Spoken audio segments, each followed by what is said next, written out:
First of all, I'd like to have everybody stand up for the flag salute. Joseph, would you like to put the flag up? No. Okay, we're gonna.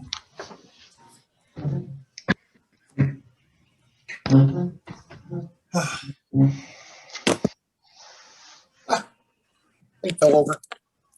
Ready? Begin. Pledge allegiance to the flag The flag of of the United States of of America, and and to the republic for which it for which stands, stands one one nation, nation, under under God, God, indivisible, indivisible, liberty, liberty and justice for all. justice for all.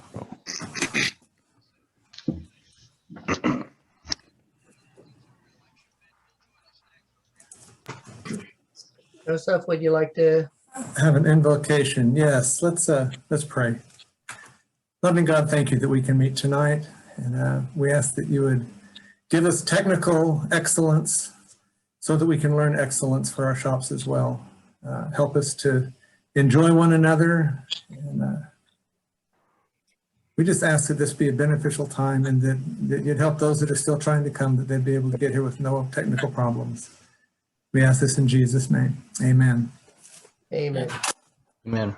Oh, you know what? I'm sorry. I got to add a PS on that. All right, Lord, we want to pray for the families of the firefighters that were shot today, and all the firefighters at that station. God, we ask that your grace would just be upon them, and that you would help walk them through the grief that they're going to be experiencing. Amen. Amen. Amen. Amen. And next, Greg, give a really fast rundown on protocol. Most people have done this long enough, so we're getting good at it. Yeah, I think we've been at it about a year so far. So if you have a camera, please turn it on and use it. It helps prosper a sense of community. If you feel more comfortable with it off, that's fine. But if you do have your camera on, please be aware of your surroundings, that we are want to keep it somewhat family oriented. And if you have a mic, please mute it if you're not part of the conversation, so that there's no unnecessary background noise for the rest of the participants. And if you do need to make any chat, or you want to make a comment to the presenter, please use the chat feature in your Zoom. Thanks, and have a great night. Okay, now we're going to have a quick self-introduction.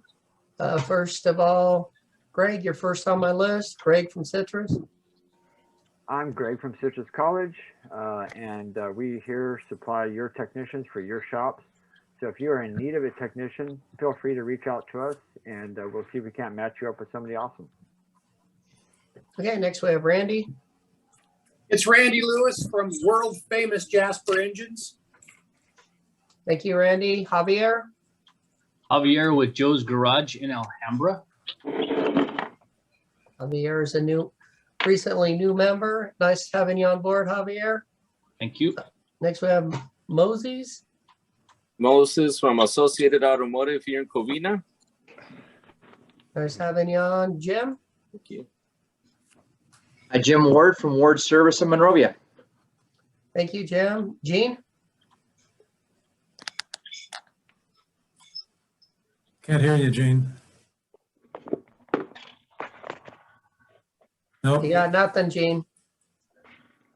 Gene Morrill, Certified Automotive. We're awesome. Well, Gene's got talking to do, or you? Nothing, Gene. Oh, okay, we'll move on. Gene, we'll hopefully get that fixed before your time to speak. I don't know who's next. There we Is go, this right? iPhone? Yeah, we got you now, Gene. You on, Gene? No. Got bad internet. Okay, we have Glenn next. Who are you again? This says iPhone. Yeah, the one next to, he's next to Gene on my thing. Little screen. Gone. Oh, there he is. Does anybody remember? iPhone is George. Hey, Okay. Oh, yeah. I'm sorry. George. I'm George from Daniel Saddle Center in Appointment. Okay, nice having you on. Glenn. Thank you. Glenn Davis from GDA Enterprises in Upland, Chapter 5 Board Advisor. Thank you, Glenn. Then we have Steve. Steve Tomari. Yeah, Steve Tamori, educational representative from Rio Hondo College. Nice Thank you. having you on. Dave Falcon. David Falcon. I work with a company called ProTech Automotive Solutions in Orange County, and I'm a student at Rio Hondo. Great. John R.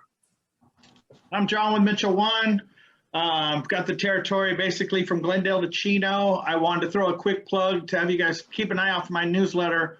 Mitchell is going to run a 3-part webinar series starting June 17th on not just Mitchell stuff, and you don't have to be a Mitchell customer. So if you want to know more about it, let me know. Thank you, Davey. Yeah, I'm Davey Bald. I'm actually the chapter rep for Chapter 14, and I'm also the state chair of the Chapter Reps Committee. Good to be here. Nice having you on. The next one, Yummy. Gordon. Gordon, is that you on your wife's phone? Gordon, you got to turn your speaker on. Yes, I'm Borden. Gordon. I'm one of the techs for Ward Service, work for Jim. Nice having you on. We're going to skip Johanna because she's late. Hi, Johanna. That's not very nice. Well, you're next. Let's talk. I'm Johanna from Beamer PhD Motorsports in Chapter 5. Nice having you on. Salvador Diaz. Hi, everyone. Sal Diaz, automotive instructor at Pasadena City College. Now everybody's moved in space. How you doing, Rocky? Good, thank you. And you guys? How you guys doing? Good. Introduce yourself, Rocky. Introduce you. We're on introductions. It's me, Rocky. Okay. Skip you. Wendy Luco from Pasadena City College. How you doing, Wendy? Hi, everybody. Hope everybody's good. PCC. Work with the chapter. Dave. Hi, Davey. Just doing what I can, get technicians jobs and trained. And so looking forward to Scott's seminar. Thank you. Then we have Dave Brown.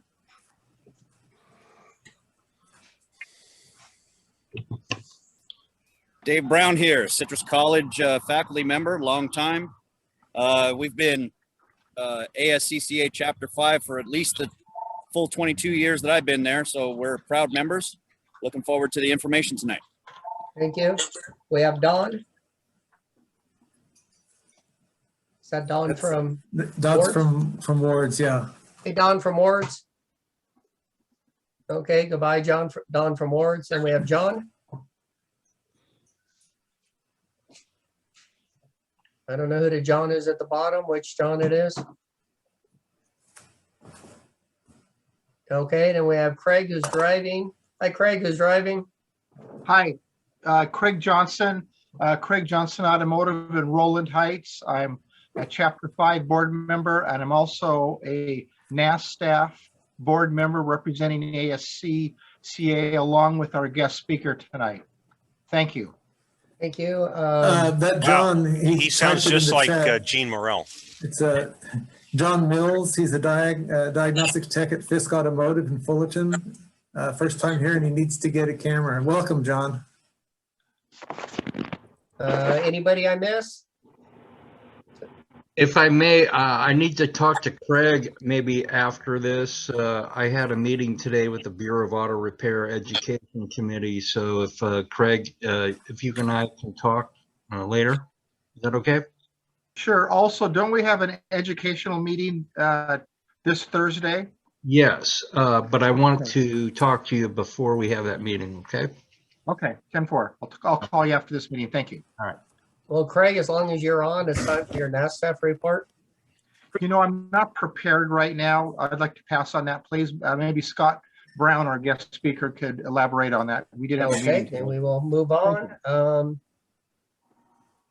We don't have Tim on board do we, for the, well, No, actually, we have, Johanna just texted me. He's still working on cars right now. okay, But who was the chapter rep? Was that Davey? Davey. Davey, would you like to give a chapter's rep report? Okay, Or taking I'll you give it a 5 shot. 5 minutes or less.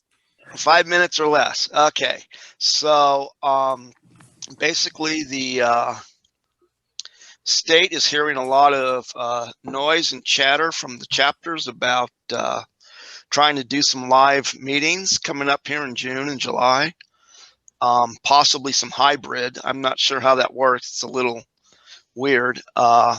But I think Chapter 99 has done a couple of hybrid meetings where they meet live. Then they also have some big screens set up so the people that still want to Zoom can Zoom in. And apparently it seems to be working really well. I know our chapter in June, we're going to have a live meeting. We've got a shop, you know, the weather's good. We've got a shop. We're all going to meet outdoors and have pizza and just kind of have a round table, discuss everything from this last year. So we're actually going to have a live meeting and we're really excited about it. So,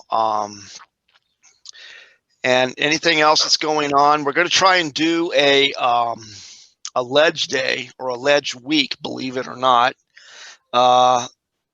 coming up in June, I think. They're putting it together. We're going to try to schedule appointments with our representatives and anybody who wants to participate in a call with them. So we're going to try some sort of Zoom online ledge day. So keep your ears open for that. And I just want to remind everybody about Team Weekend. It's going to be good. You got 4 weeks to set the time aside. And yeah, we got great, a couple of great classes Saturday afternoon. They're going to be really good. And so you might want to see if you can recruit some potential shop members, even if they just Zoom in for the afternoon classes. You know, that might be something really beneficial. And it would actually showcase to prospective members the value of being an ASCCA member. So we're looking to push that out beyond our membership and see if we can get some people to Zoom in to that. So other than that, we're just cruising along. I think Gene's probably going to do some GovCom type stuff talking about the bills that are out there. I will leave that to him. So I'm done. Unless somebody has a question. I'm your liaison to the state, so if you got a complaint, let me have it and I'll pass it along. Okay, thank you. Or a question. Okay. I have a question. This is Steve Tamori from Rio Hondo. Yeah. I had a Bureau of Auto Repair meeting earlier today to get set up for our Thursday educational advisory meeting. Uh-huh. And, one of my concerns is, well, there's two. Okay. I submitted my EO license and EI license in October, and I haven't received anything back from that. So I apparently there's been a revolving door at the Bureau of Auto Repair. They're really, from my perspective, nobody knows what's going on. But also, I went to campus today for the first time in several months. I couldn't believe how many signs I saw people looking for, asking, hey, we're hiring. We need people to work. So right. I guess one of my concerns is how can we, as a group, incentivize young folks or even current folks that are maybe in our programs, training programs, to pursue this as a career and fulfill these jobs. And I just want to bring that up. I just want to bring that up because I'm sure that an educator. George, mute your phone. I've There been you go. in the trade in a long time, but I'm sure a lot of you are looking for some technicians. But I will tell you, because of the pandemic, I have some entry-level students that actually, because of the pandemic, they'd never turned a wrench. And I just want to give you a heads up that, you know, you may have some young folks that say, oh, I took a class at Rio Hondo, I took a class here, there, but I don't have the hands-on skills. So I want you to be prepared that you may have to have that hands-on job training issue. So I'm giving you my 2 cents. Okay. All right. Thanks a lot. And moving on, Gene, would you like to take over? Did I get my audio back or no? Yes. Yeah, we can hear you now. Yeah, but the camera still sucks. All right. I would So, say what's on the camera, but never mind. In the interest of time, I wasn't going to do a whole big report, but we are working hard. If you're not receiving emails from me, get a hold of Joseph to get on our list. I send out at least 1 or 2 emails per month on what's going on, new bills that are happening, and all kinds of wonderful crap that our legislators are trying to do. So let me know if you know, you want to do that. There's nothing pressing, urgent right this minute. We do have some Bureau of Auto Repair meetings, as Steve said. There's just a lot of bills out there that are still in limbo. Jack Molodanoff does a great job of letting us know what's going on. We did have a government affairs meeting. You're all welcome to listen in, so I encourage you to do that. So on to the ASCEF, our educational foundation. They're always looking for new board members. So if you have interest, it's not a difficult job, and it, you know, helps mold some of our young people, like to get scholarships. This year was about $18,000 that we did in scholarships. So that's awesome for our young people. And all of them are from Rio Hondo, Citrus, and the areas in our chapter. So don't hesitate to, you know, jump in and be a part of our association. And seminars, we haven't, now that we're opening up supposedly June 15th, I will start putting together seminars. Maybe we'll get Scott again later on this year. We can go to his shop. He has an 80 AS setup that he could show us live how to, you know, set up a car, the do's and don'ts, and all of that. So I'm putting you on the spot, Scott. So with that, I'll be quiet unless there's any questions, but be involved. Don't be afraid to, it's not hard to be involved. Costs you nothing to be involved. So I'm going to encourage you to jump in and join, you know, one of the boards or something. Just help us out and find new members, because without members, we can't, you know, do anything. We're really challenged. So let's get out there, get some members, join a board, be involved, have some fun, make some money.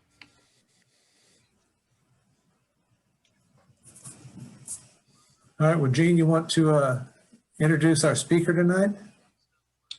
Absolutely. Scott Brown, if you don't know who he is a very well-known person in our industry. He started with his shop, Connie and Dick's, in Montclair, California. Went out, started IATN, International Technicians Automotive Network, then moved on to the Diagnostic Network. If you're not a part of either one of those, then go out and get a hammer, put your hand on the table and smack it, because you really need to be a part of these networks. They're very affordable. They're awesome to network with other people in our industry. Scott is a champion for our industry as well. He's I'm glad I know him. I call him a friend. He does a lot of behind the scenes things that we don't know, but help each and every one of you. So again, that's the give back that you don't see from some of these people. So with that, I'll let Scott go on. I'm sure I've missed something, but thank you for presenting tonight, Scott. Hey, well, thank you guys. I am testing out some new technology tonight, so I thank Joseph for the prayer earlier, and hopefully that'll help us move through this evening. So I thank you guys for guys and gals for joining us this evening. I've got a few things that I'm going to share with you, and you're going to hear the Metrolink. I've got 2 Metrolink tracks right behind the shop here, about 100 yards away, and there's one coming. So anyways, Gene contacted me, I don't know, probably about a month ago, and said, hey, would you like to present something to the chapter, something technical, give us some updates, whatever. And I said, yeah, I've got a few things that I think that are important to talk about. Some things that I've seen recently that roll into the business, but also have a technical nature to them. And this is the world that we live in, right? We're in a very complex space. Our world is getting more and more complex every day. And so I've got some stuff here that I want to share with you tonight. We're going to talk about some throttle actuator issues. I've been doing a lot of studying. I write a lot of articles for different entities, and I've run across a lot of throttle actuator stuff recently. So I'm going to cover that. We're going to talk about some HVAC 1234YF, and we're going to talk about an ADAS case study. And so also, you're going to want to make sure you put my video full screen, because that's where my presentation is going to be, okay? So the first thing I want to talk about is electronic throttle controls. They're not new, but they are evolving. They've been around since the early 2000s, and these vehicles are aging. Vehicles last a long time. Average age of a vehicle is what, 12 and a half years roughly. But in our environment, that's the average. We see decades of vehicles. So we're seeing a lot of high mileage vehicles. We're seeing a lot of weird intermittent problems, and I'm sure you guys are as well. And so I want to talk a little bit about some of the new technologies that are now being rolled into throttle actuators and also other sensors into the vehicle. Due to OBD regs, we've got new smart devices that are now being introduced, and they're using serial data to communicate that information from the sensor back to the ECM, and is carrying a lot more information than what we're accustomed to seeing in the past. And so if we take a look at this 2020 Ford Ranger, I'm going to go full screen here so you can see this. This 2020 Ranger, if you look at this diagram, it's pretty straightforward. You see that there's a motor, there's your throttle motor, and you've got a bidirectional control through like an H-bridge control here. And then if you look at these 2 sensors here, it looks like 2 potentiometers, right? 2 different potentiometers. Typically, you've got a negative slope and a positive slope. But in this diagram here, you look and it says pin 6, not used. Well, on this particular vehicle, when you see where it says not used, forget what you see right there. What's coming back out of this signal right here is what's called single edge nibble transmission communications. So that's a network, serial network transmission of data, not only carrying the throttle position, but also carrying the other state of health around the sensor itself, or the actuator, or whatever device is actually carrying that information. So it may be carrying nominal voltage, maybe carrying temperatures, and so on. And so when you connect, if you connect your meter, you're going to see some average voltage. But this is looking at it with the scope. If we go to the next screen, some of the scopes out there, and this is a Pico scope. Pico scope has the ability to do network signal deciphering. And so this one is actually looking at what's called a scent slow, and it uses both scent slow and scent fast. And I'm not going to dive too deep into this, but if you're a technician and you're interested in this stuff, you can grab the Pico scope, you can grab some of these waveforms that are out there on the internet, and start playing with this stuff and look at this data, there is a lot of interesting data that's being, that you can decipher and you can look at here. And it may be helpful in the future when you have to diagnose one of these systems. But the reason I'm pointing this out is because the reason that they're going to these smart sensors is to help with the diagnostics. Their hope is that if there's a short or there's an intermittent connectivity problem, they've got a whole array of specific DTCs that are going to actually help the technician figure out what's going on with that vehicle. So pretty interesting stuff. The other thing that's happening inside of these devices, and you may have seen this, is that typically, that potentiometer that we saw in the diagram, well, that no longer exists in most cases. And you may have run across that, and maybe you took one of these apart and you said, what in the heck is, where's the potentiometer? Well, this is what's going on here. You've got what's called a dipole magnet right here. This little chip right there, that's got like a little Hall effect type rotary position sensor, very high resolution. This guy sits right over the top of that. And this is what it looks like using a magnetic field paper to kind of show what that looks like. And I've got a short little video that will demonstrate how this works. And hopefully this video is going to play so we can see what's happening here. All right, so there's our dipole magnet. And then as we exercise the throttle, you see how that works? That thing is just sitting right over that little chip right there. And just think about how you no longer have any pieces. You no longer have that wiper mechanism that wears out. Those things typically were prone to wear out. We've been dealing with throttle position sensors since the early 80s. And so those types of problems are not going to be around anymore. But think about the electronics in there and what kind of conditions. So do we have any questions about that system? Scott, I do have a question. So sure. Essentially, the Hall effect is sending now a signal, a digital signal, correct? Well, that depends. So we're going to look at a case study here in just a second. Okay, I guess my question is, instead of looking at an analog signal with a variable wiper, we're looking at, or we should expect a signal that is a variable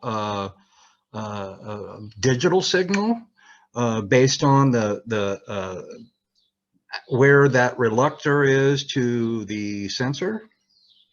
Yeah, so on the case study I'm going to show you here in just a second, that actually has this digital sensor, but that digital sensor can be configured to output an analog sensor, or an analog signal. And that's what this case study will show. But if you look at the wiring diagram, that's going to be the telltale. If you see that one signal, you see the two sensors in the wiring diagram, but you see one that's not used, that's going to be an indication that you've got a digital signal only. And so your scan tool is basically going to be your diagnostic tool. Hey, does that make sense? So what if your scan tool is lying to you, or there's some sort of a high resistance issue or something like that? This is what we're going to have to find out, right? Because this Ford right here, that started in 2017, and that began on multi-core processors. So they're running these very high-speed multi-core processors on these vehicles, and so the diagnostics are going to be very, very good on board. So you're probably going to be pretty reliant on what that sensor is outputting, and it's going to be able to tell on itself when it does have a problem. But you're going to be able to use that. There may be cases where you can use that picoscope and use the checksum data to make sure that the data is valid. That's just going to be another indicator that you're going to be able to use to solidify or to reinforce your diagnostics. Oh, thank you. Hey, Scott. Yeah. Steve Caruso here. Hey, I like the idea. I like what you're showing. In the past, though, usually you would set a code.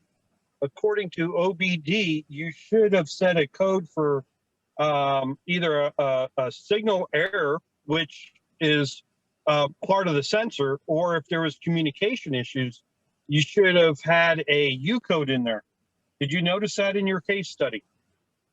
Yeah, well, in this case study that's coming up, this is one that's it's not using the digital signal. It's using an actual Hall effect with the little bipolar magnet, but it's using an analog output, and it actually has a motor problem. But if you read the data, and I know where you're going, Steve, and you're on this. The reason they're going to these smart devices is because they can spit out more specific diagnostic trouble codes that will help the technician diagnose what's going on with the vehicle. Yeah, that and greater amount of volume of data, the accuracy is about twice the speed it can. So it's the volume is just incredible. Right. Yeah, and the whole reason I'm bringing this up is because, just increasing the awareness on what this technology is. This stuff is out there on vehicles today, and so we need to be aware of what's on these vehicles so that we're prepared when we need to, address challenges. Right? No, you're very spot on. If I may mention one more thing, is that this appears to be changing amongst manufacturers. Sense signals or their application of. So just because I learned specifically on one brand, not all people will use the scent protocol in the same manner. So I like the case study. That's my kudos to you. Yeah, correct. I had a Buick in here last week that had bounced around from shop to shop, had some very intermittent problems. And it ended up having it had really an advanced controller on it, but it was a 2012. So it was using some advanced systems, and it was an early controller. The CAN network kept falling off inside that controller, but that vehicle also used a scent throttle actuator as well. So it's GM was ahead of the curve here. Ford didn't start using the scent stuff until 2017, and that was only on certain vehicles. And it's becoming more and more commonplace, again, as they're using the multi-core processors, because they're having to do a lot more processing. But think about what they can do. They can eliminate wires, right? So if they're looking for data from a mass air meter and they want humidity, temperature, airflow rate, anything else, they can transmit that all on that single wire, rather than running multiple wires back. So it's pretty interesting what we're doing what they are doing with technology. Scott, let me interrupt for just a second. And sure. Tim, we'll get back to you. If any of you are not seeing things well, Scott mentioned this, but at the top of your Zoom window, you have a choice on how to view it. And one of them is called speaker view. If you haven't clicked that, if you click on that, then whoever's speaking will take up most of the screen. That's just in case some of you weren't familiar with that particular switch. Go ahead, Tim. Thank you, Joseph. I was just going to say, a lot of these signals are now going this way for CAN bus. So back probing it and looking at voltage, that's been standard on BMWs for a long time. They're just finding, like you said, a lot easier way to communicate the message. So if we're not familiar on how to set up a scope or even check a CAN message, you can actually put a DVOM on it and only see 2.5 volts, but not actually see the wavelength go up and down to see that your CAN bus is moving, the data is being transferred. And a follow-up on that, on our cars, I don't know about the other manufacturers, but specifically with BMWs, if you have a CAN message, it will give you a fault. Like Steve was saying, it'll call it a CAN error signal, which will tell you that it's not just a water pump replacement, it's the bus that communicates with the signal for water pump, using the water pump example. Yeah, very, very true, Tim. Thank you. And CAN is using that on a network, right? That is communicating. Modules are talking. They're taking their turn talking. This scent signal, it's kind of interesting because it's a one-way communication. It's coming from a sensor, reporting straight back to a module. It's not on a bus. So just something else to think about. Secondarily, on the CAN stuff, I've done a lot of CAN work recently, and we had a car at the end of the year, and I kind of, now I wish I had this as a case study. We had a Corvette that at the end of the wheel alignment, we went to reset the steering angle sensor, which is a requirement. We use an aftermarket tool, and it immediately turned on the ABS traction control lights, and it had a fault. It said steering angle sensor signal invalid. And I thought, well, what in the heck happened? I mean, we just reset it.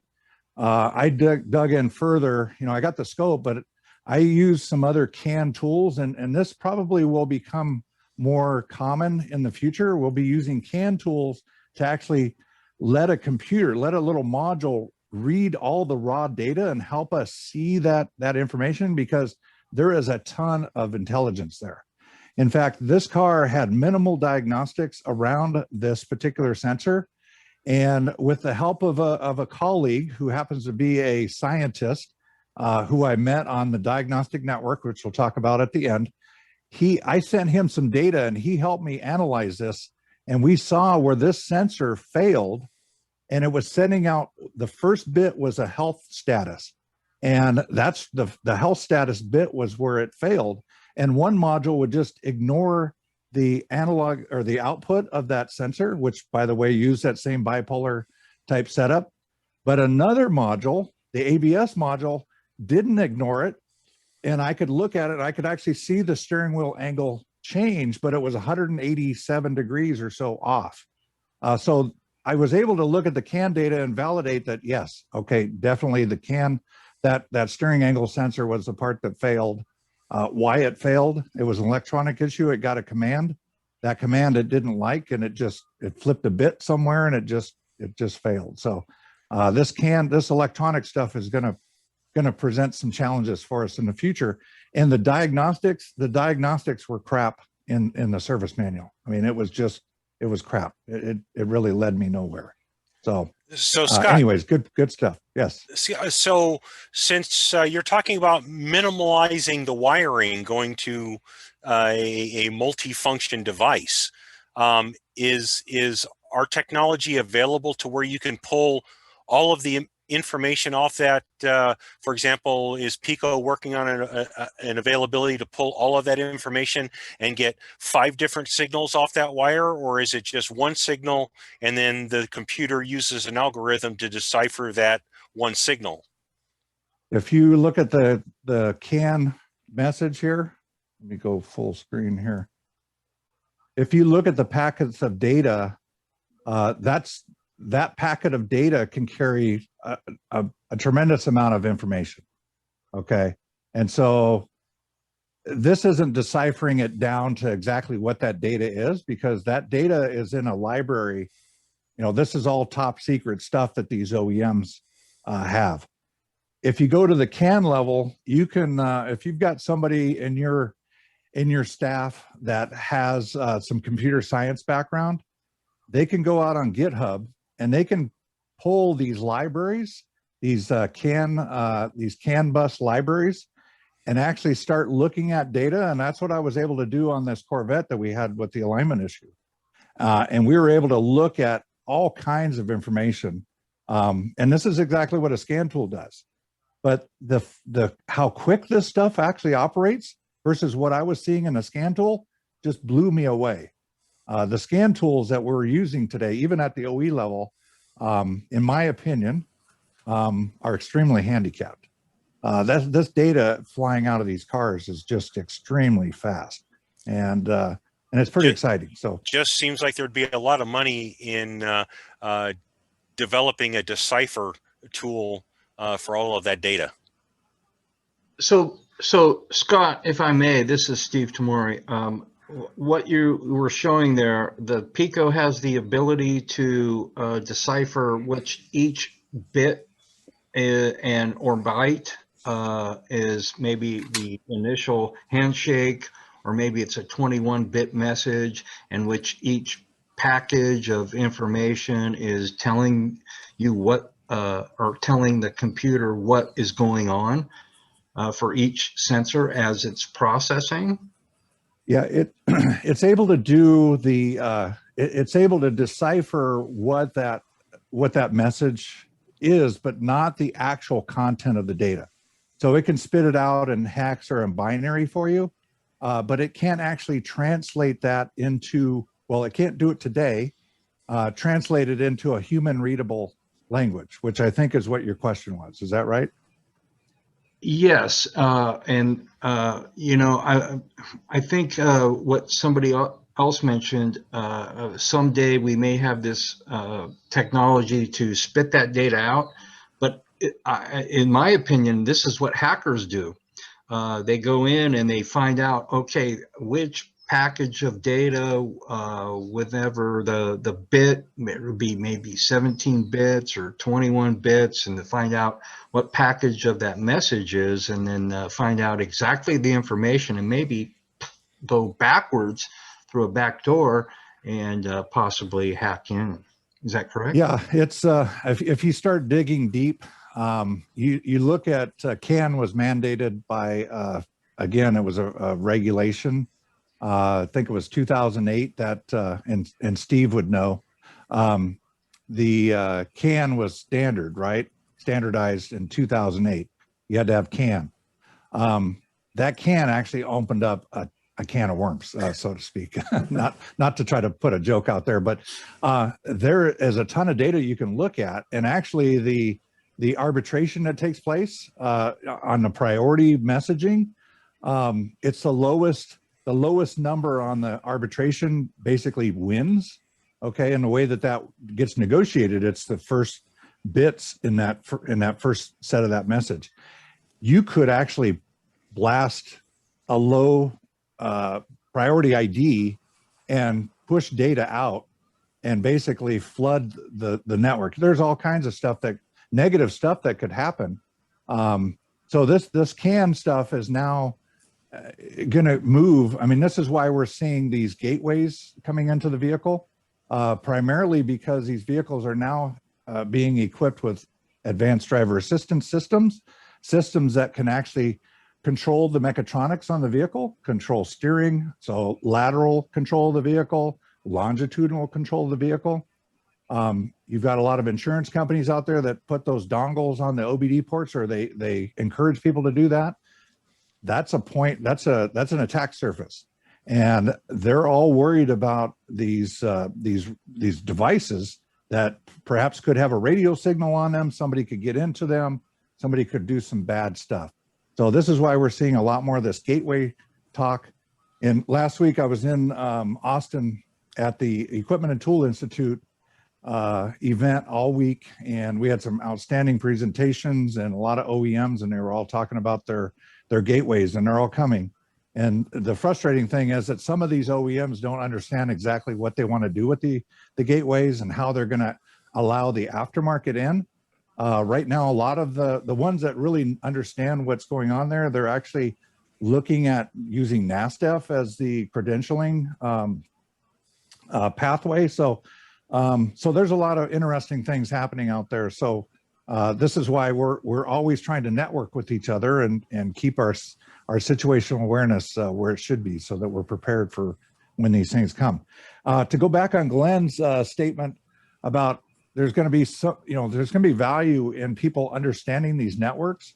If you look at what the job requirements or the job minimums for a field service engineer for an OEM out there, they require that they are fluent in using Picoscope, using these network tools, and also these other SPI network type tools, because they're used for diagnosing these troublesome vehicles that their trouble tree charts just fail to help identify these problems. So in the future, as we have these more rich network loaded vehicles, that's really where I think is the value of the diagnostician, and the guy that has some computer science background is really gonna shine.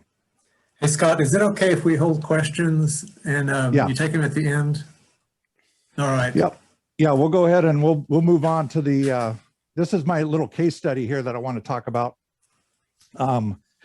This and let me set this up. This customer called us and said, hey, I got this vehicle. It's the check engine light comes on at times. The little wrench icon comes on at times. The throttle doesn't respond. You know, he's got to stop, shut it off, and then he can drive it.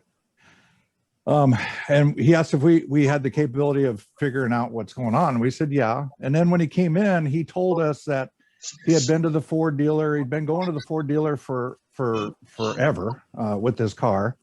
And he was really frustrated because he took it in for this problem and got sold a bunch of maintenance, which the car probably needed a bunch of maintenance, but the problem didn't get resolved. And what it boils down to, and what this is my assumption on what I found, because I kind of took a deep dive on this, is that it had an intermittent problem. We deal with intermittent problems, and they are a gigantic pain, right? Nobody likes to have a car come in with an intermittent problem and you send it out the door with no problem found, right? I just don't like that. And so we started looking at this vehicle, and we couldn't get it to fail at first. And, you know, we're checking it out, but it did have some data. You know, it had a DTC in it, had some freeze frame data, started looking at it. So I decided to take a deeper dive and use the scope to take a look to see what's happening here. And I hope you find this interesting. So in the end, basically what we found is that this thing had a defective motor, the actual DC motor inside of this unit. And as some of you know, and Steve, not Steve Tomroy, Steve, we were playing with some throttle actuator stuff up at my shop last summer. And these throttle actuators actually do some self-diagnostics that happen in maybe 300 milliseconds on key up and sometimes on key off. And it's amazing what's happening. And so if we look at this particular capture here, what I ended up doing was I took one channel and I went across the TAC motor. So the positive and minus, and I'm looking at that signal. I took a current probe and put it around one of those leads, okay, so I can look at the motor current. And then I took one other input and put it on one of the TPs, and that was actually TP2. So it's a negative slope TP2. So you can see here is the key up, right? Key up. Here's a little exercise, and this is basically a script that an engineer wrote to do a state of health on the throttle actuator to say, hey, do I trust this guy? And this is happening every time you key up, and a lot of times when you key off the vehicle, it's doing all sorts of stuff. So I knew that this stuff was going on, so I put the current probe on there and I cycled the key, and I basically shut the scope off.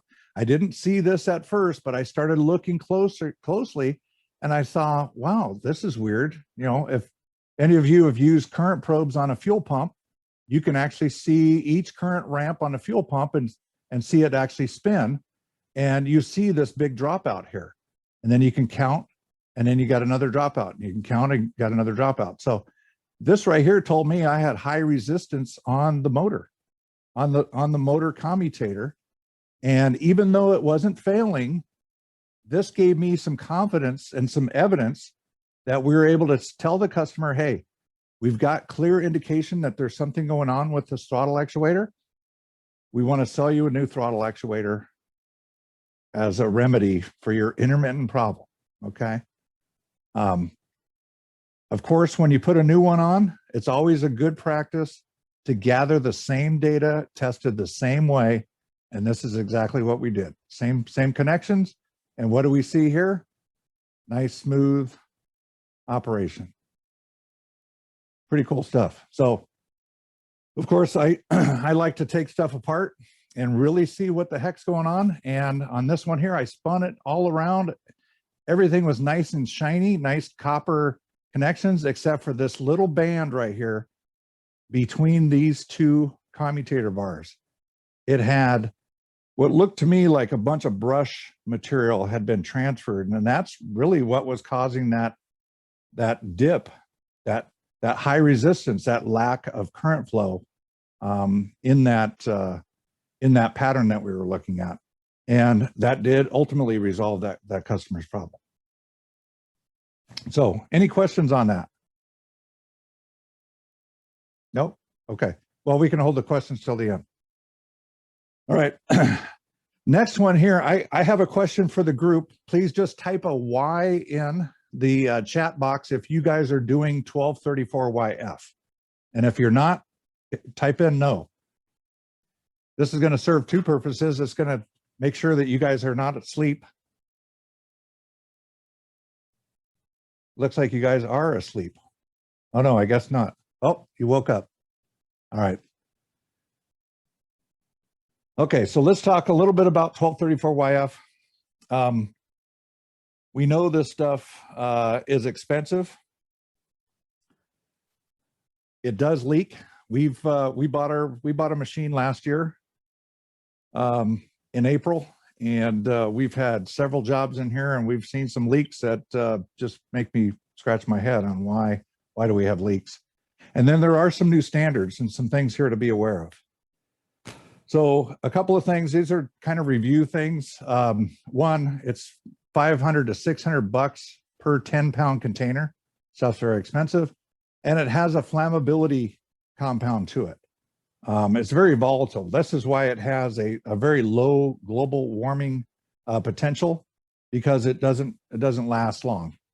But it does have this flammability component to it. And this is why we have a new standard for leak detection. So when you are doing a service on a vehicle, there is a new procedure where during your recharge process, you are putting in about 15% of the total charge to get that system pressure up. And then you have to use a certified leak detector. And you have to go inside the vehicle, turn the blower on low, route the air to the floor vents, and let it sit in there for a period of time and wait for your leak detector to either tell you that everything's cool or it's not. The problem with these leak detectors, I don't know about you, but I've had a mixed bag of success with these electronic leak detectors. I mean, you could blow on it sometimes and it'll cause anomalies. It's very, very frustrating. But when you are doing this service, they are asking you, did you run this test and did it pass? And you are saying yes. And the reason they're doing this is because they understand that there's a flammability potential, and they don't want that leaking into the cabin of the vehicle, right? So they're worried about the safety of the occupants in the vehicle. So this is why you're doing this. The other thing here is that the evaporators now have to meet a new standard to a new pressure test standard, which should mean that we shouldn't have evaporator leaks, right? But we're still seeing evaporator leaks, and I've got some data here. So what are you guys using for leakage, leak checking? There's fluorescent dye, that actually works pretty well in most cases. There's tracer gases out there, but you have to make sure if you're using a tracer gas, you need to use a gas that's safe, but then you need to have a really good quality leak detector that can actually pick that stuff up. And then is there any other leak detection tools that you guys use? And so please type those in the chat box if you've got any best practices on what you use for leak testing. So I've got a couple of things here to let you know about. Again, this is kind of another case study. We had a customer contact us who's a retired engineer, pretty sharp guy. He had his car over at the Honda dealer, I think it was 2017 Honda. And he knew about this bulletin here. His air conditioning wasn't working very good. It's equipped with 1234YF. He saw this bulletin. He saw that there's a warranty extension on the condensers. And he suspected that that's probably what's going on with his vehicle because it wasn't cooling very well. So he took it to the dealer and they ran some analysis on the vehicle. And they told him that everything was fine. It had a leak at a service fitting, and then it was going to cost him X amount of money to fix it. So he didn't trust what they were telling him, and he wanted a second opinion. So he contacted us, he actually had us drive over to the dealer to pick it up, and we brought it back and started looking at the car. And it says this bulletin, you know, this may not even be the latest one. This is the one that he provided us, but it's amazing. They're extending these warranties out quite a ways. And it says that this has been extensively revised. And I'm sure that these dealers or these manufacturers are really scrambling to figure out or how to mitigate this liability on these things, because these things are leaking like crazy. But if you look at this procedure, it says, first step, evacuate and recharge the system with the appropriate dye for the vehicle. Okay. And in this inspection process, they want you to circulate this dye, and then it's very extensive on how they tell you to use a black light, you know, with the goggles, and they tell you to look at each row. They want you to look at the top and then the bottom, and it's very time consuming. Well, these guys did that, and they wrote on the ticket, they inspected the condenser and everything was fine. So we brought it back to the shop and started checking it out for the guy. And I looked at the low side service port. When I took the cap off, it looked like it had a lot of dye on it. So I assumed, oh, it's probably got dye in it. We took the black light, went around the vehicle, couldn't really see anything. Then I questioned whether or not it had dye. And we have this tool. This is a sight glass device. This is a brand new one that I bought last year just for the 1234YF vehicles. We've been using one on the 134 vehicles for a while, because this lets you actually tie into the system and take an inside look. It can help you understand whether or not you've got oil in the system, or whether the oil looks burned up, or maybe whether you've got sealant in the system or what have you. Well, this is what I gathered out of that system. This has got liquid refrigerant in it. There's no dye in this system at all. So we added some dye to it, and we put it back into service, and we're waiting for this car to come back so we can check it out for the guy. It very well may have a condenser that's leaking, so that's where we want to identify it for the guy. But you know, the dealer is supposed to be doing this for him and validating that it's not leaking using the dye, and it didn't have dye in it to begin with. So a little frustrating. This is another tool that might be worth looking at. The CO2, you can get a CO2 cylinder, and CO2 has a very small molecule. And, you know, you can get this cylinder pressurized pretty high, and you can run the system up. If you got an empty system, you do not want to put 1234YF in it to try to see if you can find a leak, because that stuff is just so expensive. You don't want it just leaking out. So this is a tool. This is a leak detector that Bernie Thompson sells out of Automotive Test Solutions. And this thing is pretty cool. We've used it several times, and it works pretty slick. So this is something you may want to look at. But we had another car in here, and I'm going to show you this video here in just a second, but let me try to set this one up. This is another Honda. And Davey, I know you're the Honda guy, and I would like to hear from you on what kind of Honda AC problems that you've seen. You know, Hondas used to be, in my mind, very high quality vehicles, but man, all the Honda air conditioning problems I've seen, it's making me wonder what's going on with these vehicles. We had a Civic come in, another 1234YF vehicle that suspected that the evaporator was leaking, and we used our electronic leak locator detector on it, and we did get some leakage out of it. And again, this is the same situation. We did not use our visual sight glass. We saw that the service ports had like, it looked like fluorescent dye on them. So we assumed that there was probably dye in the system. We looked it all over with the black light. We couldn't see anything else outside.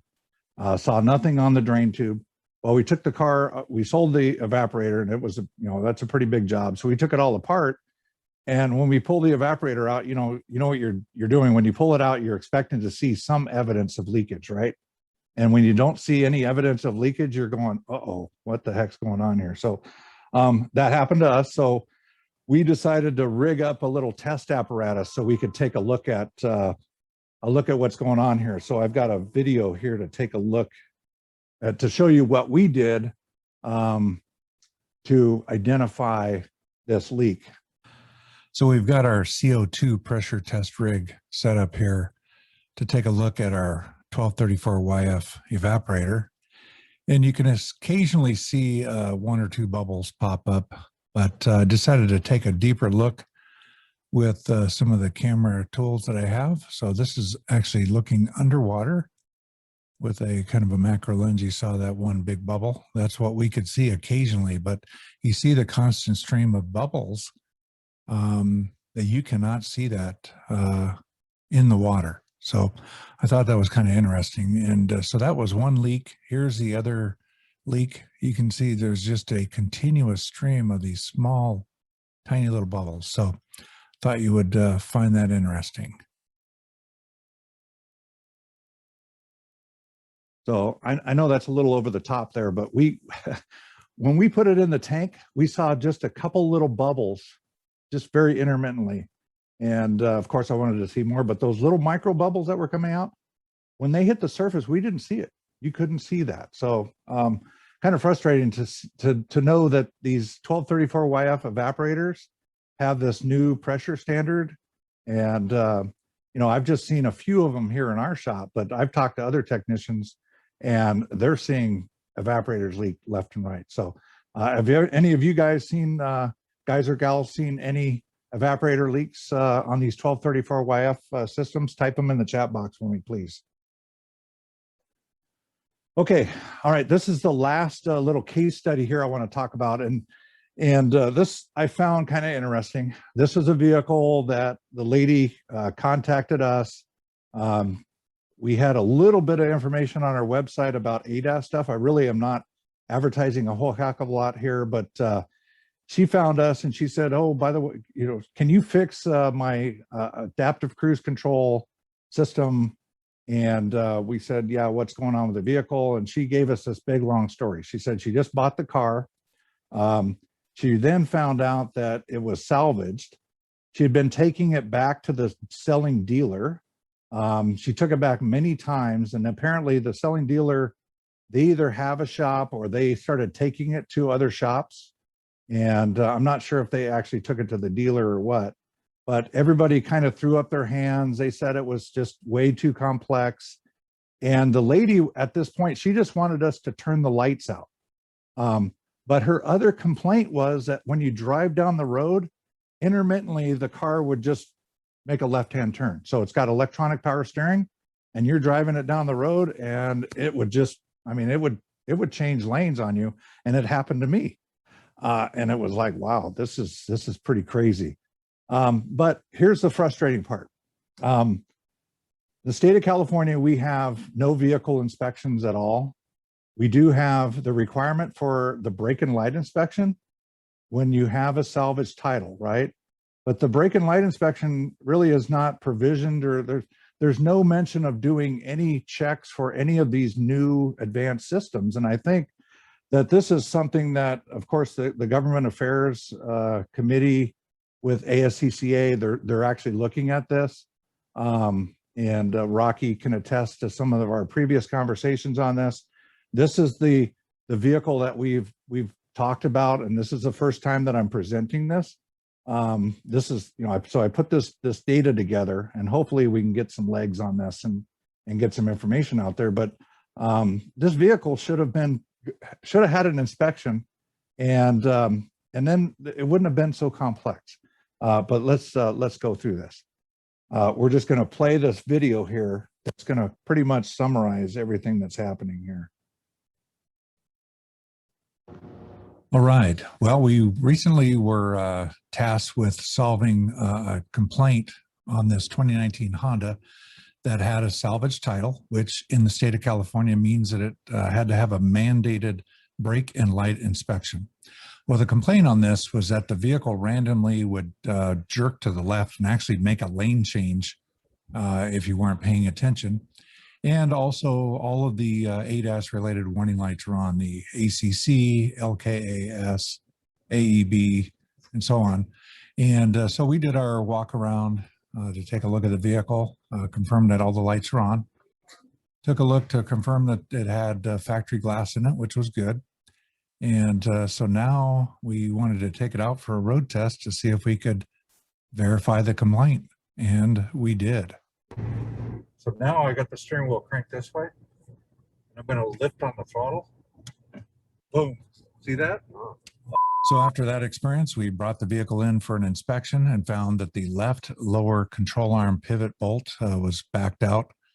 So we performed an alignment of all the adjustable angles, got them in, and then performed a complete vehicle scan, which we came up with a B2A60-54 static camera aiming incomplete, P2583-54 millimeter wave radar aiming incomplete, and a P2583-76 temporary stop of the integrated driver support system, misalignment of the millimeter wave radar.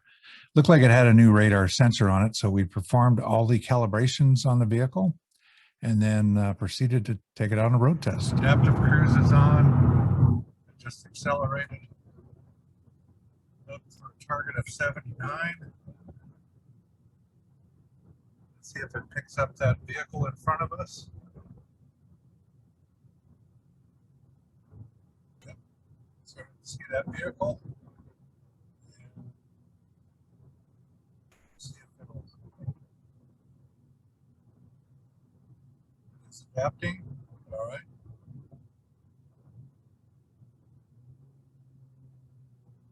It started accelerating, and we're going to see if it'll slow down here. Yep. It started to slow down and adjust. Car coming on the freeway there. It's bringing it all the way down to a stop all by itself.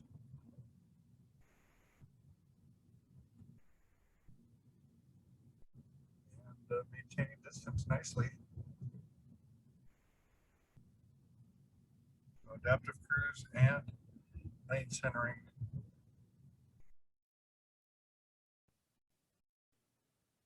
All right. So what do you guys think about that? Pretty crazy. You know, it really was kind of an elementary thing, right?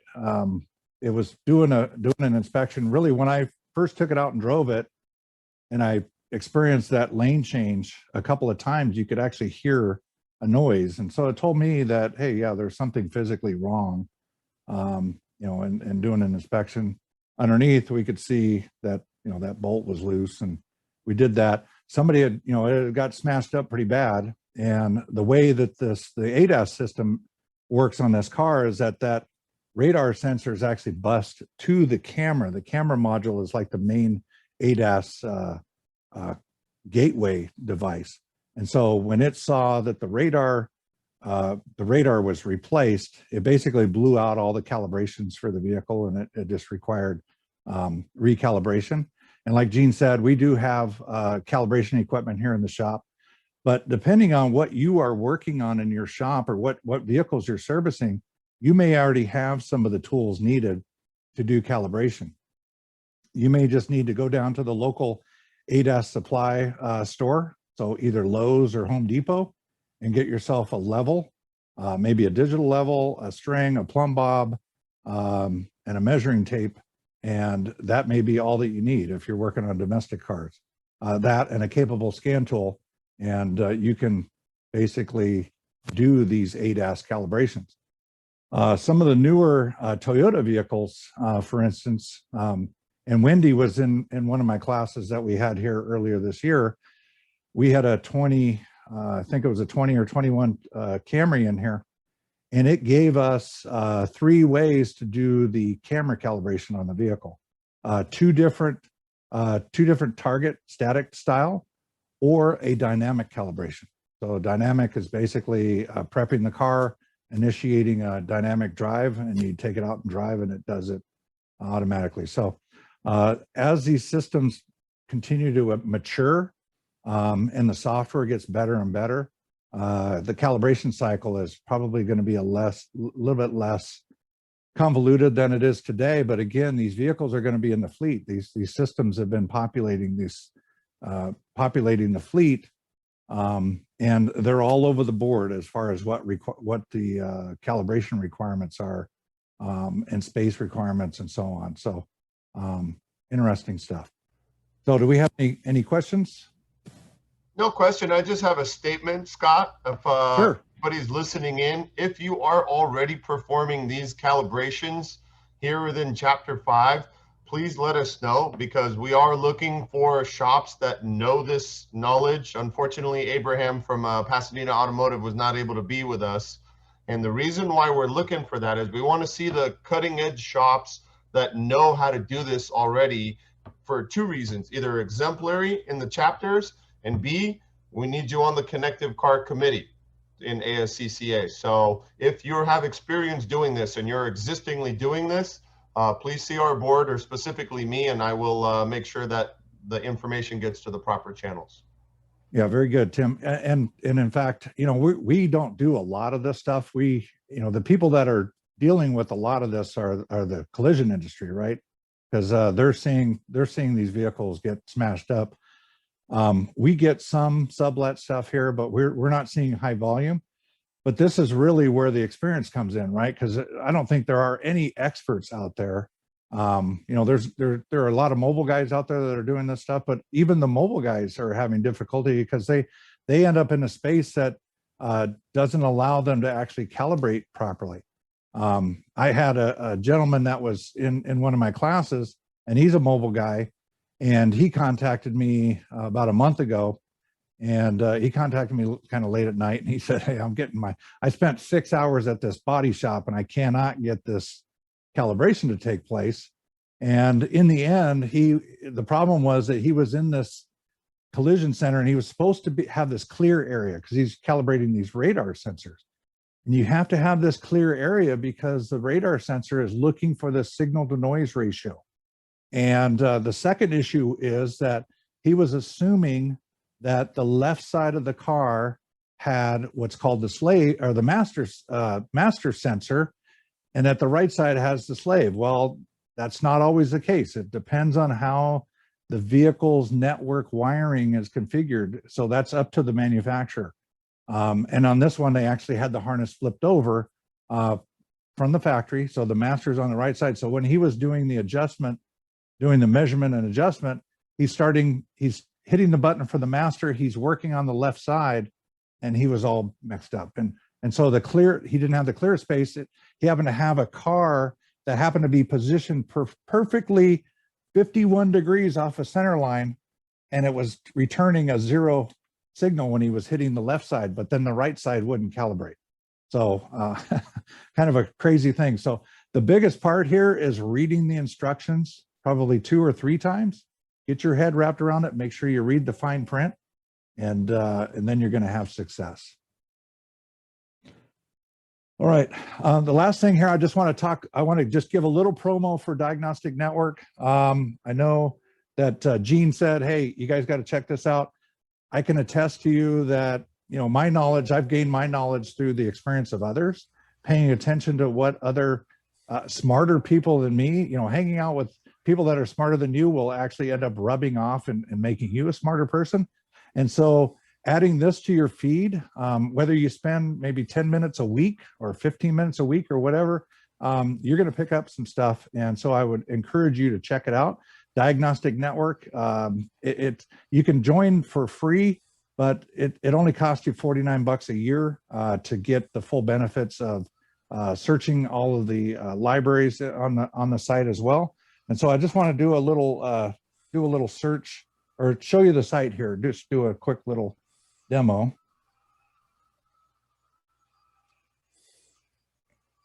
So when you log into Diagnostic Network, this is the feed that you're going to be looking at here. You're going to look at where it says all messages here, and you're just going to see a feed of all the types of messages. You can come up here and you can filter by whatever you want to look at. If you want to look at the autonomous vehicle information, everything about ADAS stuff that's being talked about, you can filter for that and start looking at stuff. I mean, there's all kinds of cool stuff. If you want to filter by, you know, specific vehicles, we've got a little search function here, and you can then go, give me all the FCA related autonomous vehicle specific stuff and look at what these guys are talking about, and so on. There's all kinds of really cool stuff here. Also, we've got a relationship now with NASDAQ. And so if you are a NASDAQ member, you can link your account to Diagnostic Network, and you actually have to do that in order to actually participate in the NASDAQ SIR. So you see right here where it says NASDAQ SIRs. These are service information requests. So these are conditions where an end user has been unable to obtain through normal means the service information or tooling or access that they need for servicing a vehicle. And so when they come in here, they're required to fill out a formal form, right? What repair were you unable to perform? Prior to that, you actually have to provide the vehicle, the VIN number. You're going to categorize it under what you're dealing with, whether it's programming or diagnostics or what have you. You're going to give them some information and all the contact, and then you're going to get, then that's going to actually go to NASDAQ, and then they're going to funnel that off to the right folks. It actually then ends up flowing into the NASDAQ site. It will become part of resources, so that if you're in the future, if you're digging around, say for Jaguar programming in the NASDAQ website, this information will likely pop up, and it might actually help you, with a future challenge that you're dealing with. So, so to join this, all you've got to do is just go to diag.net and click join, and enjoy your time there. I will second that, Scott. I've been a member since the very beginning, and what you've done with this is unbelievable. You took IATN and put it on steroids, and this is the most significant website we have as a diagnostic tool in the industry. Thank you. Yeah, thank you. Yeah, and by the way, we just crossed our three-year time window from launch. And we're just under 11,000 subscribers. So that's a pretty remarkable growth rate. And we're just beginning, right? So we did this with a clean sheet of paper, and had a lot of really good ideas, a lot of experience, of course, a couple of decades of knowledge on how to do things better, and with no technical debt, if anybody knows what that is. And we've got just the future ahead of us here. So, as the technology continues to evolve, we're here to help our industry continue to thrive. So thank you. And so that is the end of my presentation. I want to thank Gene for inviting me here this evening to present to you all. The thing I am missing out is that salsa that you guys normally have at that Mexican restaurant. So that and a cold beer. So maybe Gene can hook me up next time we actually get to go there in person. Well, I am dialoguing with Mijares, and they're ready to start reopening, and hopefully we'll be able to meet there next month. But that's still up in the air. Okay, cool. All right. Well, thank you guys. Again, do we have any questions? We have a few minutes for questions probably, right? I do. This is Steve. Hang on a second, because there were some questions in the chat. Let me see if I can scroll through them. One of them was, what do you make of those service fittings looking like they have dye all over them?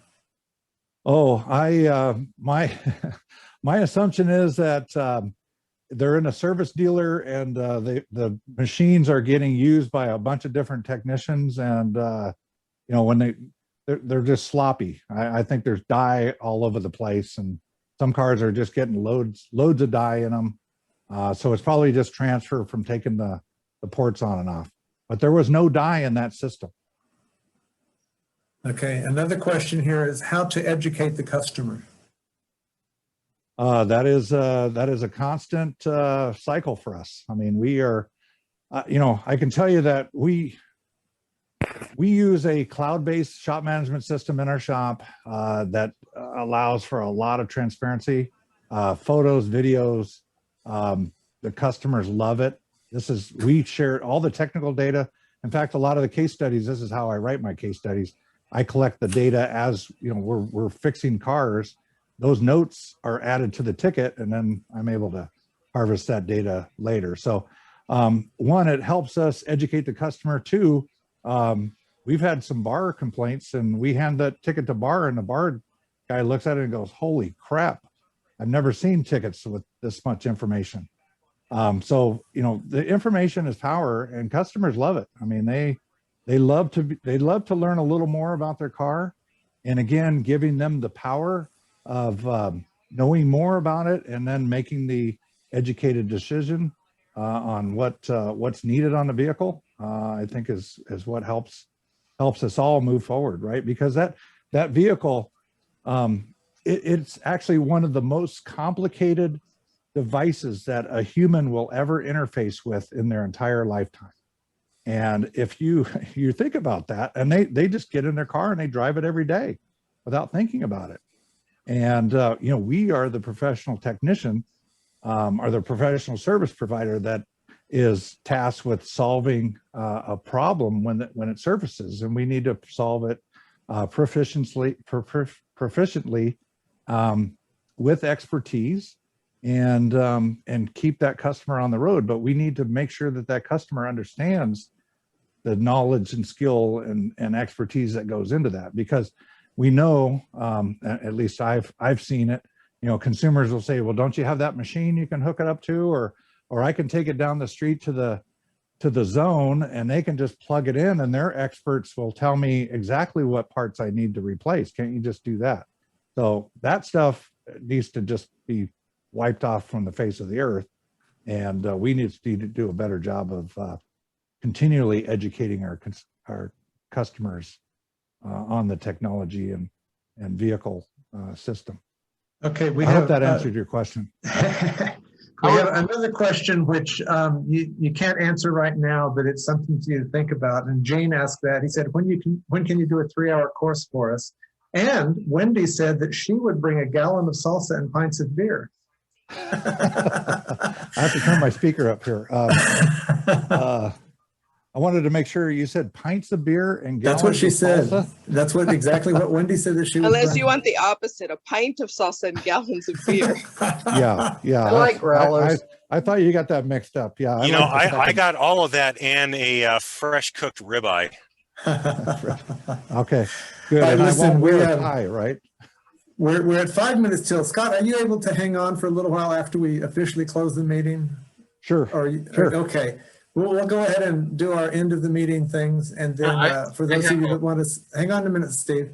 For those of you that want to hang on and ask some more questions, you can do that after we officially close. Okay? Yep. All right, Kirk, it's back to you. Okay. Why is it back to me? Okay. I thought we're doing a shop drawing now, Joseph. All right, we're doing our shop drawing a little bit differently. So we limited, instead of using the little squirrel cage and all the balls that have all the numbers of all the shops in the chapter, I got a randomizer here on my phone, and I just listed the number of shops and associate members that are here from our chapter. So there's 10 that are here that are dues paying members. So, hey, you guys, the 10 of you that are here, you got a good chance of winning. So I don't know if you can see this. Here we go. Let me, push the wrong button. Here we go. What does it say? Number 8. So we've got 1, 2, 3, 4, 5, 6, 7, 8 is Joe's Garage. Javier, you're the winner. You have a choice of $50 cash or $100 dues credit. What would you like? And you got to unmute yourself. I will take the credit. All right.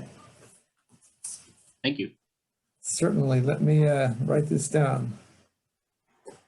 Just spend $50 on pints of beer. All right. That went a lot faster than drawing out 15 numbers to finally get some winners, didn't it? All right. Kirk, is there anything you want to say in closing up before we just go back to questions? Oh, Tim. Yeah, sorry I Thanks, missed the everybody, for first joining part. us being here. Hi, Sorry. Tim. Go ahead. Yeah, Tim, we had Davey do your chapter reps report. So is there anything else you wanted to add? Yes, I kind of wanted to tie in what Gene said with what Scott said. And team weekend is coming up June 26th and 27th. So if you guys want to get a little bit more information on how we can electronically communicate, thank you for putting that up, how we can electronically communicate and educate ourselves and have better documentation, you're not going to want to miss the 4 to 5:30 communication that we're going to have. Carolyn Colette's going to be doing some information on BAR, writing it right, electronic communications. And this is going to give us a template how the software is doing it, or how we as shop owners can choose to change our form of communication or build better systems that we can follow up with, educating the customer, protecting ourselves, and just having a nice foolproof shop. So I expect everybody that I see here to be there between 4 and 5:30. Scott, you did a great job. Thank you very much for visiting us. And that's all I have to say. All right, and I want to thank everybody as well for being here. We had 30 people online. Now we have 28. That's a very good turnout. I just want to thank you all for coming. Kirk, back to you. All right. Again, thank you everybody for being here, and big thank you for Scott for taking his time to do this. And I guess meeting's adjourned. If anybody wants to stay around and talk with Scott, he'll guess you're gonna stay around for a few minutes, Joseph. Yeah. Thank you so much, Scott, for giving us your time. Hey, you're welcome. Thanks for having me. Next time there's a beer and salsa, right? There you go. I know right how to get to the shop. Yeah. All right. All right, Steve, now you can ask your question. Must not like steak. Take two, yeah. I want to thank everyone for participating. You know, I've been teaching Tuesday nights, so this is one of the first times that I've been able to join the group. And I do miss Mahari's, I'll be honest with you. Scott, I understand that you're going to be doing a seminar with AES at your facility on June 26th? Right. Okay. Can I call you tomorrow or sometime to talk about how maybe I can have especially one of my students who participated tonight. He's doing this ADAS for a living now, and I think he's an up and coming young man in this industry. So if we can talk about that, but I'm sure that that's that extra 30 minutes that someone was asking, especially at a hands-on, I am assuming, presentation. Yeah, the hands-on that hands-on class, that you need to talk to Carlos. I know we pretty much have that maxed out. Those are for their customers, so you need to qualify that with those guys there. Okay. Because those are the guys that are, you know, they're buying the big giant, they're buying these big packages, and that's part of their training. And we've only got, I think, 16 slots, and I think they're over that. But it is a good, you can ask Wendy. I think Wendy had a good experience here when we did our class last time, but we're gonna do more. Okay, Scott, anything, Wendy? you know, we've talked in the past. I think Carlos is going to allow me to do something, so I'll work with him directly. And then you and I talked about having a field trip out to your facility, maybe in October or something, correct? Yeah, right. Yeah, so this one's up in 3 weeks, I think, or 4 weeks. Yeah, 3 weeks. Yeah, 26. And yeah, so, and I'm pretty sure he's got it pretty well filled. He called me today and told me he had four more students, or 4 more college instructors that piled in, and he said, "Hey, can we fit these guys in?" And I said, "Well, Well, We'll I see. think I'm probably one of them, and I'm trying to get one of my students in who I think I talked to you about him being a mentor with you. So, Okay. All right. Yeah, give me a call tomorrow and we'll chat. Okay. Appreciate it very much. Thank you very. All right. All right. Anybody else?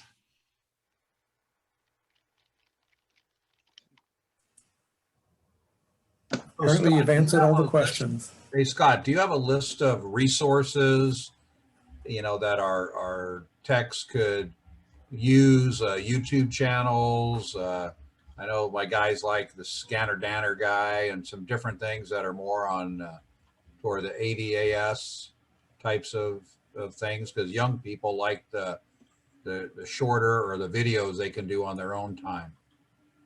Yeah, there's I get a lot out of just watching some of the OEM stuff that one Mercedes pushed out their new EQS platform that they're coming out with. They published a lot of videos showing all their advanced driver assistance stuff, and some of it is a gigantic wish list, but it's interesting because a lot of it's written for the European regs, which in my opinion are a lot more advanced on highway controls. But I pick up a lot of really interesting information. So you can just do some Googling or YouTube searching for driver assistance systems. Try the Mercedes-Benz stuff, EQS. Some of those videos are really well done that talk about that. As far as like calibration stuff, Autel has some decent calibration stuff, but I think the biggest thing here is that we're learning by experience or learning by building experience. And so learning through picking up the experience of others, like going to Diagnostic Network, we're only a few years old. There's a lot of case studies and stuff that guys have shared on there with this ADAS stuff, the stuff that they've run into with stuff that was bent or damaged or stuff that was hooked up wrong. When these cars go into a body shop, it's it's a crapshoot as to what could fail. I think the other thing here, just to kind of spitball a little bit, I'm seeing a huge deficiency in the consumer's awareness of what these systems actually are. Case in point, 2 weeks ago, we had a 2018, whatever the F-Series Raptor is. This guy brought it in, just had new shocks and coilovers. This thing was a $80,000 or more dollar truck. And he brought it in because he wanted the wheels aligned. He heard that we can do a good precision alignment. So my service advisors first, they failed to acknowledge that the car actually had a forward-facing camera and that there was a procedure that was required following the alignment, which we identified during the alignment. So we did the camera calibration, which was just a dynamic. But while we were road testing the vehicle, we noticed the adaptive cruise control was off. Okay. And when I'm doing this, I like to turn everything on and test and make sure everything's working. So when the customer was picking it up, I just had mentioned to him, I said, hey, by the way, I turned everything on. I noticed the adaptive cruise control was off. And his response was, oh, my truck has that? That's cool.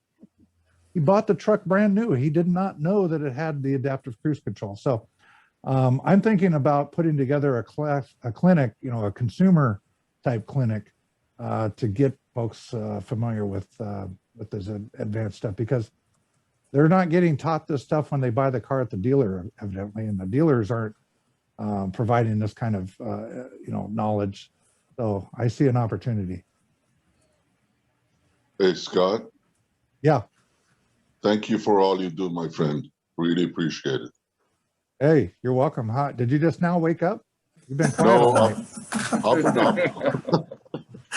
I've been hanging on the back door, so it's all good. Thank you, Scott. Did you learn anything tonight? That's what I want to know. Actually, there's smoke coming out on my head, but yeah, I did. Thank you. Good thing you have a good thermal transfer non-barrier there.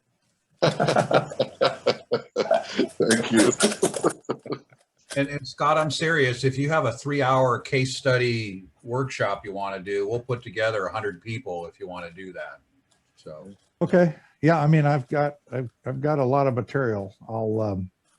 I just have to slice my, I just got, 2 weeks ago, I just got signed up. SEMA came to me and said, hey, we saw some of your stuff. We want you to do some seminars for us. And also consult. They're building a brand new ADAS center up in Detroit area. And they want me to consult with them on what they need for their ADAS center, which I thought, I'm just a little guy in a shop over here. What do you guys want with me? And they go, no. We saw what you're doing. We want to know more. So that was pretty honorable for those guys to come to me. The other question I had, Scott, is that ADAS going to be profitable anytime soon? Because it's, 30 grand to set it up, plus the floor space you give up in a shop. And I don't know what you're charging $300 to $800 to do a calibration. That's quite a deal to, break even. Well, yeah, I mean, right now it's a little bit of a gamble. Right now it's, for me, I have a different deal going on here because I'm doing education, knowledge building or what have you. But, just take that Honda that we had. Boy, if I had 4 of those a day come through that I was able to process, that would be a pretty nice profit center.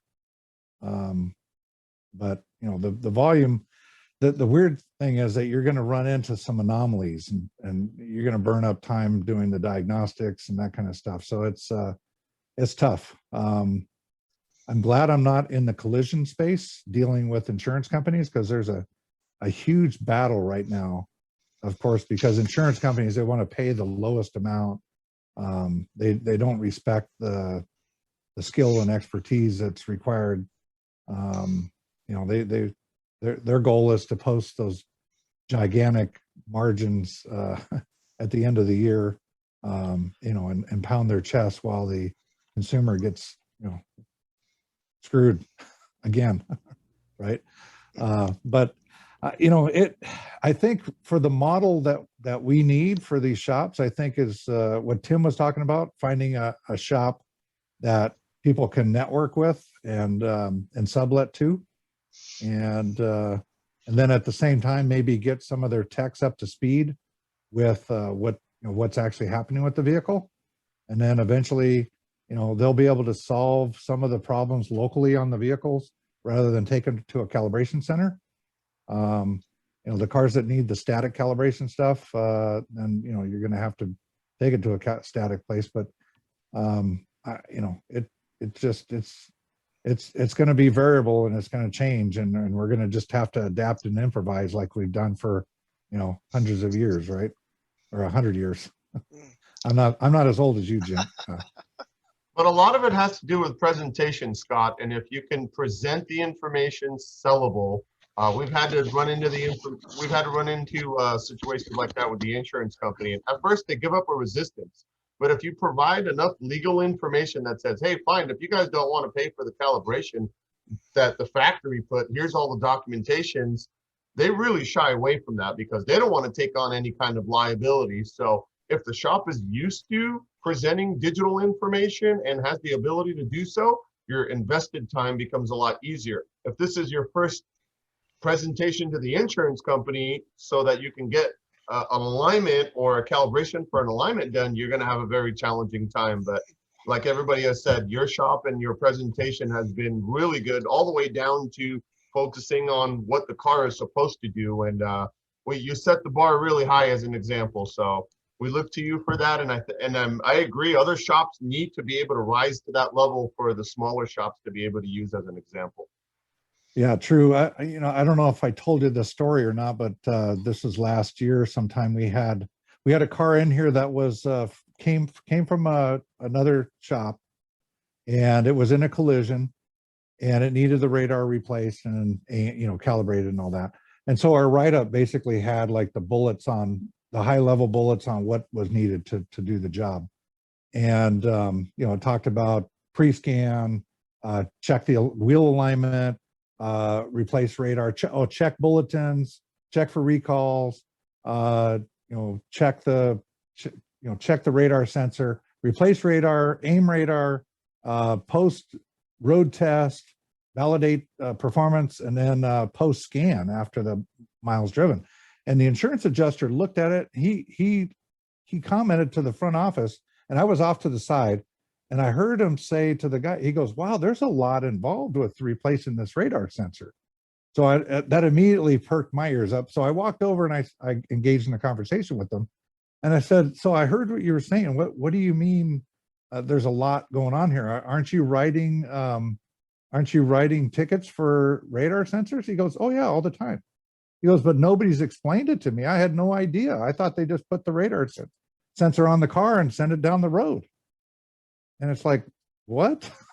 How come nobody's explaining this stuff to these insurance guys? Maybe that's where all the friction is, because the insurance adjusters, who a lot of them used to be mechanics, or they used to have some service connection. Now they're the ones that are out there negotiating or what have you. So yeah, I agree, Tim. The communication is key. Yeah, so Scott, in your spare time, you can write a service advisor course on how to write up replacing radars and all that for our service advisors. Yeah, I gave Carolyn all my I gave her my I have my ADAS all my ADAS stuff, and she's got all that stuff. So maybe she'll have that at the team weekend presentation.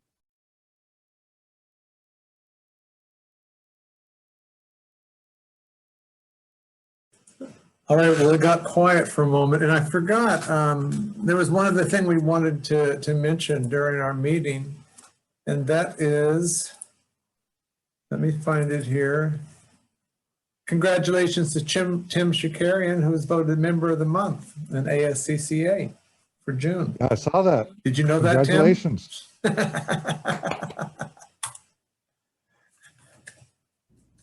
Thank you, I appreciate it. I just did my job. Yeah, you're just a troublemaker, and apparently they like that. He deserves every single word of that. He does. All right. Well, we're going to wind it down now. Thank you, everybody, for being here.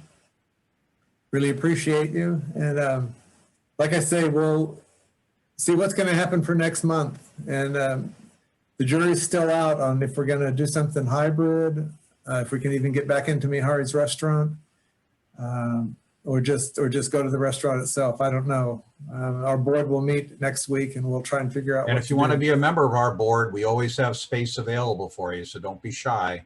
It doesn't take any effort to be a board member. Yes. Great, Rip.